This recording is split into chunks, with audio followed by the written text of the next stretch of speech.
Welcome to the Writer's Journey podcast. I'm Michael Laron, a science fiction and fantasy author on a journey to go from nobody to bestseller, and I'm documenting every step of the way. Tune in every week as I pull back the curtain on my writing life and how I'm building a writing career while working a full-time job, raising a family, and attending law school classes in the evenings. You can find show notes for this week's episode, a free starter library of my fiction, and much more at michaellaron.com. Hello and welcome to episode 136. 136 is a good number, and we are in week 11 of Beast Mode Diaries. So I think we've got maybe 3 weeks left after this week. So we're coming down to the finish line, and I'm making a lot of progress, and I'm going to talk about that and talk about a potential wrinkle and complication in beast mode. So the plot thickens, and I titled the name of this episode Writing While Traveling. But before we get into that, I want to talk about announcements. I've got a very special announcement this week, and that is that I am on the Creative Penn this week as a guest. So this is my second time sitting down with Joanna. It's a huge honor to be a repeat guest. That's a pretty big deal. And Joanna and I talked about mental models for writers. We talked about the book that I wrote. We also talked about 150 self-publishing questions. We talked about author empowerment, mindset, the future of writing, how to support authors of color. I mean, there's just so many things we talk about. We even talk about be a writing machine and writing on your phone and all that. So Joanna is one of the best interviewers I've had the pleasure of sitting down with. She's always prepared for the interview. She always does her homework, and she always has such thoughtful questions, and she's just easy to talk to. So I put a link in the show notes, and you can go listen to that. And I'm expecting a pretty big influx of folks coming into my community. So I've spent the past week, maybe 2 weeks or so, preparing for that. So hoping that nothing on my site breaks or there's no broken links or anything. I kind of sweeped my site for all of that this past week or two. But pretty big deal.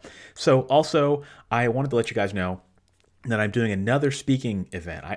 I'm like doing a lot of speaking events this year.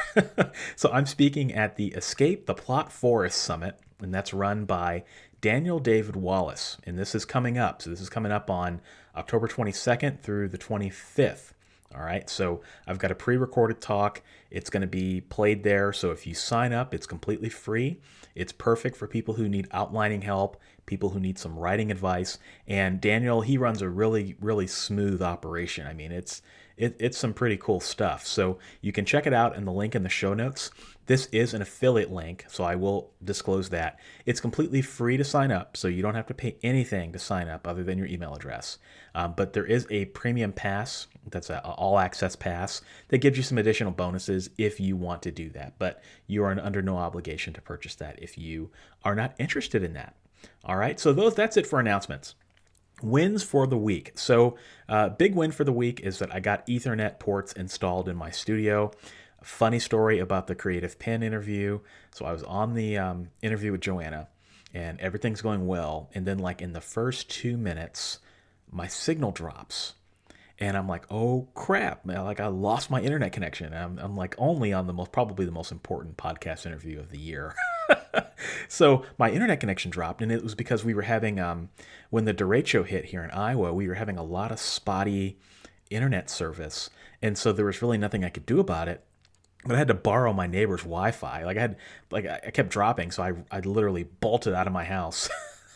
And I knocked on my neighbor's door, and my neighbor were good. He was like, why are you, what's the matter? And he's like, I need to use your Wi-Fi. And he's like, oh yeah, sure. So he gave me the password.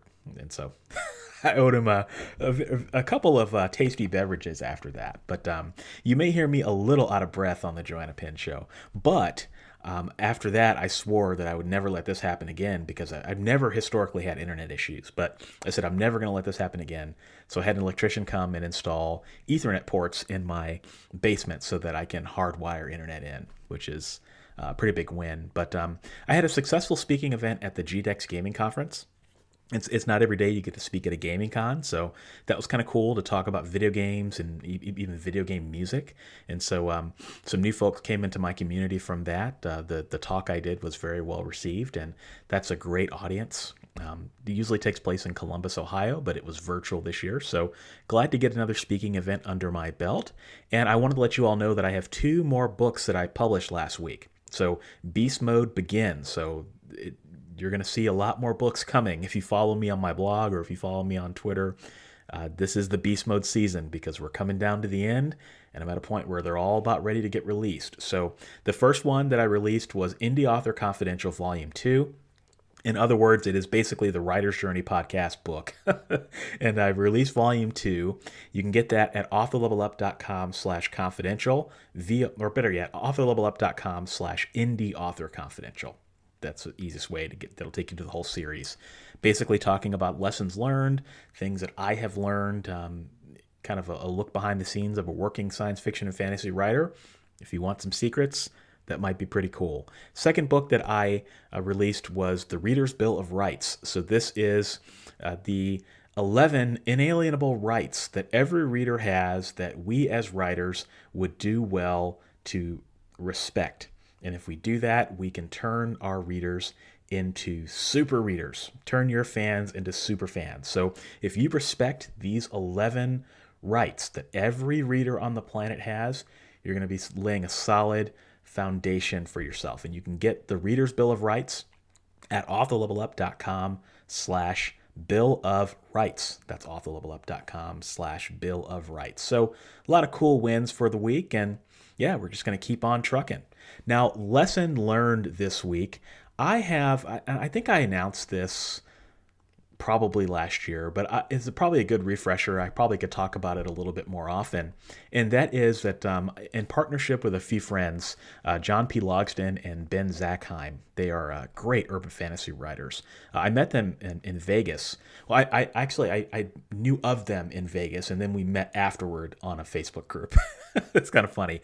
But we were chatting, and I was talking publicly about an idea that I had. It might have even been on this podcast about how wouldn't it be great if you wanted to read an urban fantasy book, instead of going to Goodreads, which, it's just a dumpster fire over in Goodreads in terms of getting recommendations. Instead of doing that, what if you could look at an urban fantasy database that was organized not by author, not by popularity, but instead by the type of supernatural character? Because if you read urban fantasy, you know that the first thing you know about the character is what they are.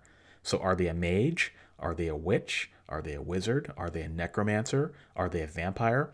That's really important and something I think that readers would love to be able to know. Because if you love vampire books and that's all you like to read, well, wouldn't it be nice to be able to click a few buttons in a database and get all the vampire books and figure out what they are? So we partnered together. It was my vision, kind of my idea, and Ben and John put it together, and they programmed it. And it's the Urban Fantasy Book Database, and you can get there at authorlevelup.com/UF database, or better yet, authorlevelup.com/UF book database. I got to get better about these short links. I promise I'll be better about those in the future. But you go here, and it's completely free, and it's a database, and you can filter all of the books in this database by the protagonist gender. So is it male or female urban fantasy? You can do the supernatural type, so vampire, werewolf, all that. You can even do the profession of the main character, because we all know that that's also an important piece if you read urban fantasy. So Harry Dresden is a PI. We've got an art repo man in the database. We've got an auditor, a baker. Now that's some interesting and tasty urban fantasy right there. Urban fantasy with a vampire baker. Kind of cool, right? And then settings. So there's different settings. You can pick subgenre. So if you're into detective urban fantasy, you can do that. If you're into historical urban fantasy, there's some medieval urban fantasy in there as well. And then you can even choose and filter through if it's young adult, paranormal romance, reverse harem, if it's got adult language, if it if the main character is LGBTQ, you can filter between self-published and traditional. I mean, this database is a Swiss Army knife. And I built this as part of my Right to Market course, because this ultimately is something that readers can use, but it's ultimately something that writers can use as well, because if you write urban fantasy, you can get your books into the database. So what I thought I would do just real quick, because I was going through, the database has seen a lot of activity over the past 2 or 3 weeks. And so I thought I would just kind of take a moment and share some of the really cool statistics that are in here, because authors have been able to add, authors and readers alike have been able to add their favorite books and the books that they've written to the database. So right now we've got 312 different urban fantasy series in the database, and that is representative of 465 authors. How cool is that? As far as gender breakdown, we've got 67% of the books in the database are female main characters, which that about tracks with what you would expect.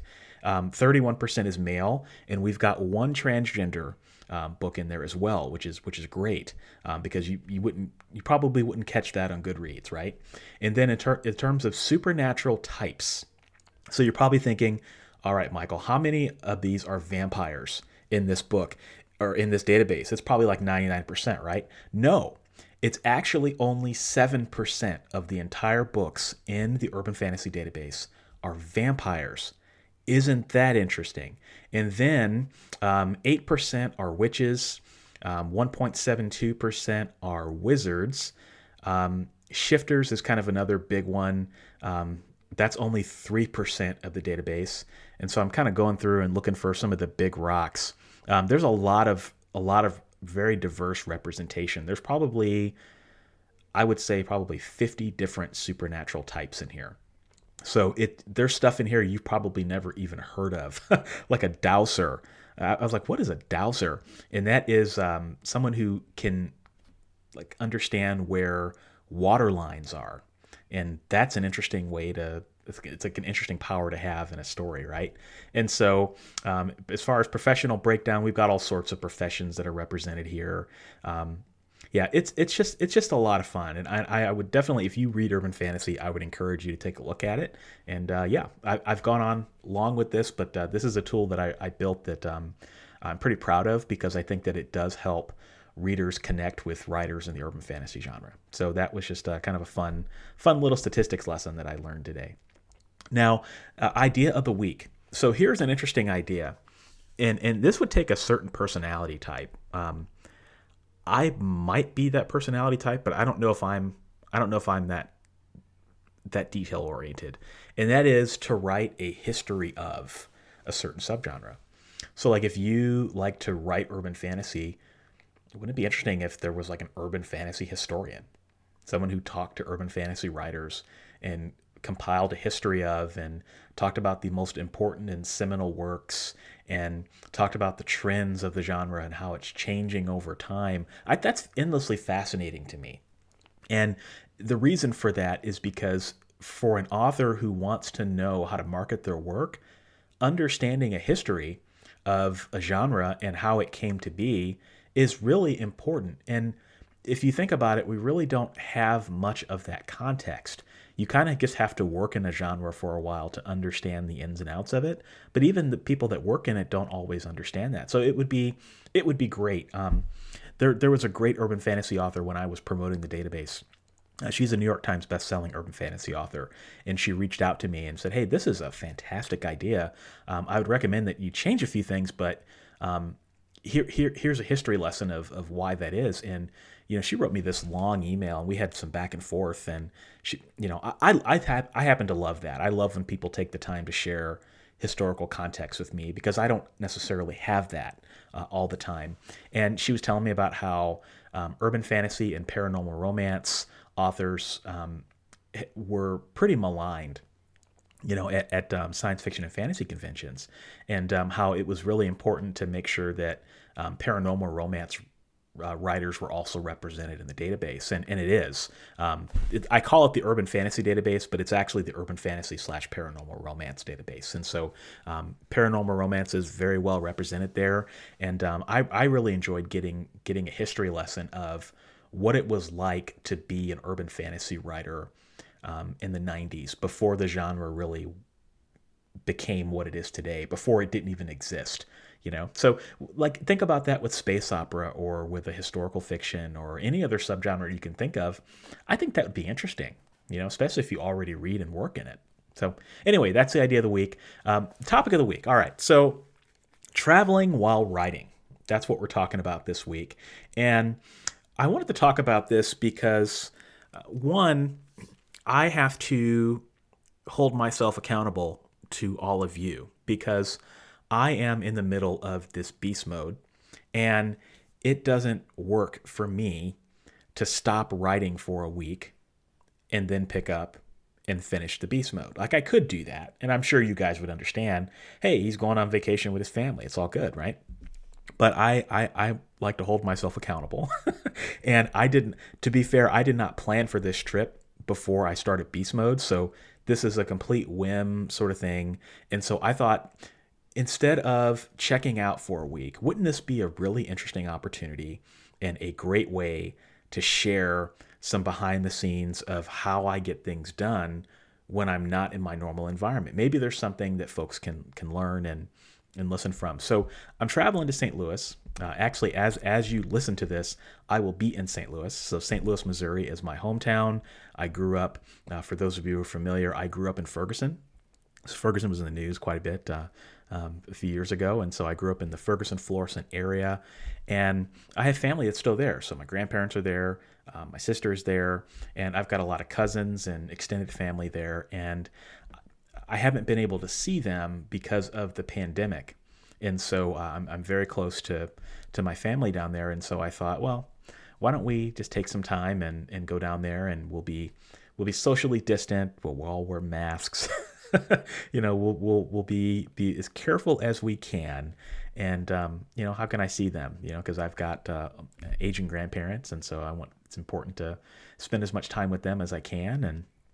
And also important for me to take my daughter down there, and for her to spend some time with my family as well. And so we got in a car and drove down to St. Louis. And as you listen to this, I'm there right now. So I have no idea what I'll be doing right now as you listen to this, what I'll be doing in St. Louis. But so we decided to do this on a whim. It was literally like 2 weeks ahead of time. And so I was thinking, okay, I got to figure all of this out because I'm going to be gone. And so how do I make sure that my writing business continues and that there are no lapses in service, so to speak?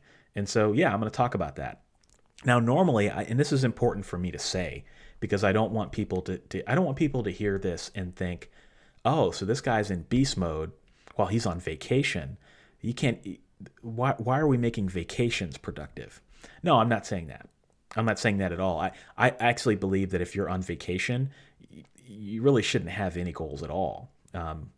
If you happen to get something done, cool. If you don't, then no one's going to come to your house and shoot you. The only reason I'm doing this is because I'm holding myself accountable. I set out a goal on August 1st to write as much as I could before October 31st. That includes when being on vacation. That's just what I'm doing in this particular situation. I don't recommend, if you're not that type, just be on vacation with your family, right? So what I also want to share is that traveling can be a nightmare for momentum. So if you happen to travel a lot, you know what I'm talking about. You can be in the middle of a project, and then you've got to travel somewhere, and then the project just gets put on hold, or things take longer than you would like. I've traveled to speak at writing conferences. I spoke at 20 Books Vegas a couple of years ago, and that definitely derailed my writing for the week, the week before and the week after, which pretty much shot your month. I've been to Cincinnati. I travel quite a bit for these insurance classes that I teach, that I taught pre-pandemic. Now they're all virtual, but eventually I'll get back on the road again, and I travel all over the country to teach those. And so when I have those things coming up, I just kind of build in the fact that my momentum is going to drop while I'm away. Like that's just how it goes. I don't lose much sleep over it.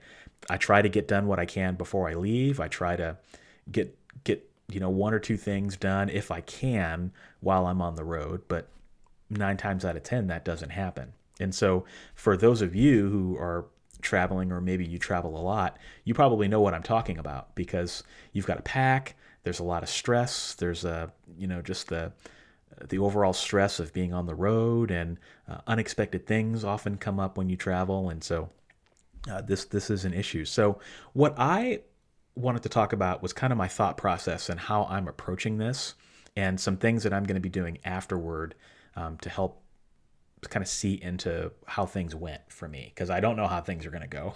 I might come on next week for episode 137 and say, hey guys, yeah, I didn't get anything done at all. And that's totally fine, but I'm going to at least try. So my main focus is to keep minimum momentum for beast mode. So I'm probably not going to finish any more books for beast mode. I've done 7 books so far. I'm probably not going to finish 8. Because the 8th book and the last book that I'm writing is book 2. It's a novel in my Good Necromancer series. So that is going to take me a little bit of time to get reacquainted with that book, because I'm about halfway through it. And it's kind of the worst time, because I'm like straight up in the murky middle. So it's going to take me a minute to get out of the spot in the novel I'm in. I don't even remember where I am. But I remember there were a lot of loose ends that I had to start tying up, and it's going to take me some time, right? So I do not expect to finish this book by the end of the month. If I do, it's a pleasant surprise, but I don't think I'm going to. So my main goal is to keep minimum momentum. So I think I've got a goal. I'll talk about that in a minute. But I need to keep momentum and just keep beast mode going and keep the streak alive. That's my main goal. And I'm going to set a minimum amount of word count every day that I want to hit. It is what it is. If I get there, cool. If I exceed it, better. If I don't write at all, I'm not going to be that hard on myself. But I'm at least setting the goal and trying to keep myself accountable to you guys. All right. Now, I've got 3 goals. The first goal is to maintain inbox 0 while I'm away. So what I find when I travel is that if I don't get my inbox under control before I leave, it's doubly worse when I get back. So my goal is I'm already at inbox 0 as I speak. So I've only got, I'm recording this on Monday. I'm leaving Wednesday. So I've got to stay inbox 0 up until the point when I leave. I find that when I can stay at inbox 0, when I can get to inbox 0, I can stay at inbox 0 a lot easier. It's easier to triage 1 or 2 emails as they come in throughout the day than it is to have 50 in your inbox, leave. It's just a mess. So if I can stay inbox 0 throughout the entire trip, huge success, because that is less stuff I'm going to have to worry about when I get back. All right. So I was in power. I think I talked about this when the derecho hit in Iowa. I lost power for about 3 days, and it was terrible timing, because when it hit, I probably had like 50, 60 emails in my inbox, and so I didn't have any power or any internet, so I didn't have the ability to respond to a lot of those emails, and a lot of those emails required me to be at my desktop, and I didn't have that. So once I got power back, not only did I have to deal with all those emails that I had to deal with all the emails that came in while the power outage was going on, and then I had to deal with the emails that were still coming in, and it took me a long time to catch up. Took me weeks to catch up, and that's very uncharacteristic of me. So if I can keep my inbox at 0, I'm going to come back, and that will do me a lot of favors as I continue into the end of beast mode. Second goal is 750 words per day, or about 3,000 words total. So fortunately, I'm not going to have to drive the entire way. So that is going to be some great time to get words in on my phone. So I'm hoping that on the way there and on the way back, the time that I'm in the back seat, I can use that time to write on my phone. And that will hopefully mitigate any days where I had to miss while I was on vacation. All right. So we'll see how that goes. I'm setting the goal of 3,000 words total for the entire trip. That's very low for me, but that's enough to keep momentum and keep things moving forward in the manuscript. All right. So we'll see if I get there. And then the third goal is no lapse in content. So for you guys, it's business as usual. So Writer's Journey it's going to be on Thursday. If you're listening to this, no problem. Writing tip of the day, I've already booked all of those episodes for the week, so there's going to be no problems there. The only thing I have to make sure that I continue is my YouTube channel. I've got a video that's supposed to come out on Friday, but I haven't shot it yet, and it's Monday. Yeah, I kind of fell behind with my upload. So if for some reason my video editor can't get to that, I've got a plan. I'm probably just going to do a talking head video. I'll probably pre-record that, and I'll send that live if I have to, because I'm not going to miss my YouTube. Just not going to do that. And then also my blog, my daily blog. So you guys know I've been blogging about Beast Mode. I'm going to make sure that I post my progress every single day so that there will be no interruption in service. So those are my 3 goals. Maintain inbox 0 for the entirety of the trip, 3,000 words total, no lapse in content. If I can do that, I can come back and keep the momentum for Beast Mode. So we'll see what happens. Now, the good thing is that I find that when I take family vacations, we have a lot of downtime. So it takes my wife and daughter a while to kind of get going in the mornings. I'm a morning person. I'm just up right away, but it takes them a minute to get going. So that's time I can spend getting a few words in, handling emails, so on and so forth. And then throughout the day, we have a lot of downtime because my daughter needs that quiet time. Otherwise, she gets into meltdown mode. So we've got to have that quiet time for her. So that's also time where I can spend getting some words in if I can, and then also so that's the big thing. And then also at night, that's it's going to be writing on my phone. My phone is going to be it.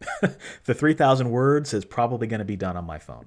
All right. Now there's another wrinkle in this story because when I'm supposed to teach an insurance class on Thursday. Actually, that's what I'll be doing when you guys are listening to this. I'll be teaching an insurance class on Thursday. I'm teaching it at the hotel in St. Louis to a bunch of people that are in California. So you're probably thinking, why, Michael, would you do that? It doesn't make any sense. You're going all the way to St. Louis to teach a virtual class in California.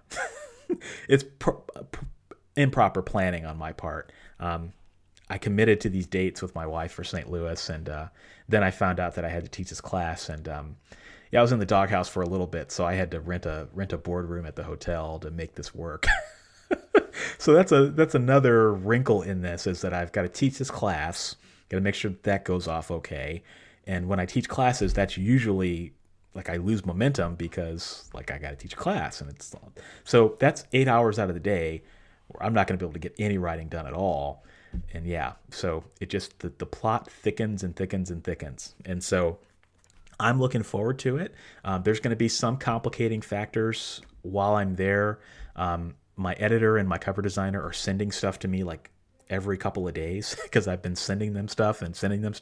So I'm probably going to end up publishing a few books while I'm in the hotel as well, because I'm in the process of trying to get stuff out. So that's going to be another thing. And so the time I spend doing that is time I don't spend writing. And so I've got to really pick my priorities. Do I publish and get more product out? Do I go for these goals? Like, it's going to be interesting. And so what I'm going to do is I've been talking with my video editor, and we're going to do a different style video for a future YouTube video. So while I'm on the road, I'm going to chronicle what I'm doing. So it's going to be like a vlog. I don't know what it's going to look like yet, but I'm going to be doing updates and things while I'm in the hotel, updates on my word counts for the day, updates on my progress, struggles that I'm having. And it'll be kind of a fun follow along and see if I can hit the goals that I want to hit. All right. So that's what's going on here. I'm trying to clean up loose ends before I hit the road. I think I'll have most of them cleaned up, but it's going to be interesting. We'll see if Beast Mode will go up in flames, or if I'll be able to continue writing while traveling. So anyway, I hope that everybody is doing great. I hope that all of you have had a chance to, at least here in the United States, enjoy some of the fall weather. It's been pretty warm here, and so I've been taking the opportunity to take some walks and try to enjoy that as I can. And I hope, like I said, hope all of you are well, and I will holler at you next week. Take care.